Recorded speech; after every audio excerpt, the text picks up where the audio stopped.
Pengkhotbah pasal 2 ayat 1 sampai 26. Hikmat dan kebodohan adalah hal yang sia-sia. Aku berkata dalam hati, mari, aku hendak menguji kegirangan. Nikmatilah kesenangan. Tetapi lihat, juga itu pun sia-sia.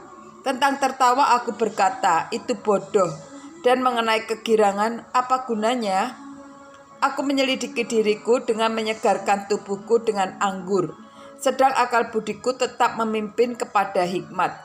Dan dengan memperoleh kebebalan sampai aku mengetahui apa yang baik bagi anak-anak manusia untuk dilakukan di bawah langit selama hidup mereka yang pendek itu. Aku melakukan pekerjaan-pekerjaan besar, mendirikan bagiku rumah-rumah, menanami bagiku kebun-kebun anggur, dan mengusahakan bagiku kebun-kebun dan taman-taman, dan menanaminya dengan rupa-rupa pohon buah-buahan. Aku menggali bagiku kolam-kolam untuk mengairi dari situ tanaman pohon-pohon muda. Aku membeli budak-budak laki-laki dan perempuan, dan ada budak-budak yang lahir di rumahku. Aku mempunyai juga banyak sapi dan kambing domba, melebihi siapapun yang pernah hidup di Yerusalem sebelum aku. Aku mengumpulkan bagiku juga perak dan emas, harta benda, raja-raja dan daerah-daerah.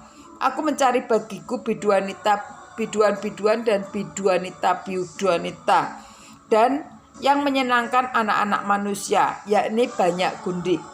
Dengan demikian aku menjadi besar, bahkan lebih besar daripada siapapun yang pernah hidup di Yerusalem sebelum aku. Dalam pada itu hikmatku tetap tinggal padaku.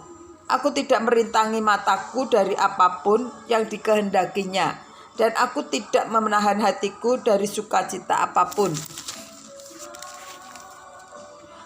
Sebab hatiku bersukacita karena jerih payahku. Itulah buah segala jerih payahku. Ketika aku meneliti segala pekerjaan yang telah dilakukan tanganku, dan segala usaha yang telah kulakukan untuk itu dengan jerih payah, lihatlah, segala sesuatu adalah kesia-siaan dan usaha menjaring angin. Memang tak ada keuntungan di bawah matahari. Lalu aku berpaling untuk meninjau hikmat, kebodohan, dan kebebalan. Sebab apa yang dapat dilakukan orang yang menghentikan raja? Hanya apa yang telah dilakukan orang. Dan aku melihat bahwa hikmat melebihi kebodohan, seperti terang melebihi kegelapan. Mata orang berhikmat ada di kepalanya, sedangkan orang yang bodoh berjalan dalam kegelapan. Tetapi aku tahu juga bahwa nasib yang sama menimpa mereka semua. Maka aku berkata dalam hati, nasib yang menimpa orang bodoh juga akan menimpa aku. Untuk apa aku ini dulu begitu berhikmat? Lalu aku berkata dalam hati bahwa ini pun sia-sia. Karena tidak ada kenang-kenangan yang lebih baik dari orang yang berhikmat maupun dari orang yang bodoh. Sebab pada hari-hari yang akan datang kesemuanya sudah dilupakan. Dan orang yang berhikmat mati juga seperti orang yang bodoh.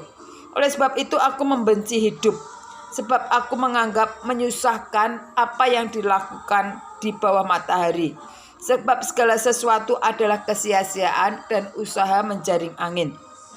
Aku benci segala usaha yang kulakukan dengan jerih payah di bawah matahari.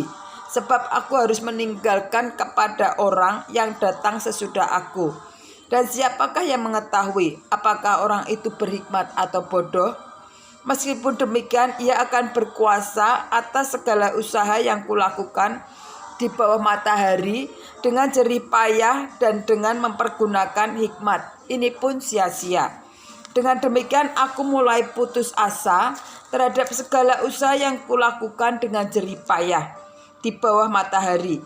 Sebab kalau ada orang yang berlalah-lalah dengan hikmat, pengetahuan dan kecakapan, maka ia harus meninggalkan bagiannya kepada orang yang tidak berlelah-lelah untuk itu. Ini pun kesia-siaan dan kemalangan yang besar. Apakah faedahnya yang diperoleh manusia dari segala usaha yang dilakukannya dengan jerih payah di bawah matahari dan dari keinginan hatinya? Seluruh hidupnya penuh kesedihan dan pekerjaannya penuh kesusahan hati. Bahkan pada malam hari hatinya tidak tentram. Ini pun sia-sia. Tak ada yang lebih baik daripada manusia, daripada makan dan minum dan bersenang-senang dalam jerih payahnya. Aku menyadari bahwa ini pun dari tangan Allah. Karena siapa dapat makan dan merasakan kenikmatan di luar Dia? Karena kepada orang yang dikenanya, Ia mengaruniakan hikmat, pengetahuan, dan kesukaan. Tetapi orang berdosa ditugaskannya untuk menghimpun dan menimbun sesuatu yang kemudian harus diberikannya kepada orang yang dikenan Allah. Ini pun kesia-siaan dan usaha menjaring angin.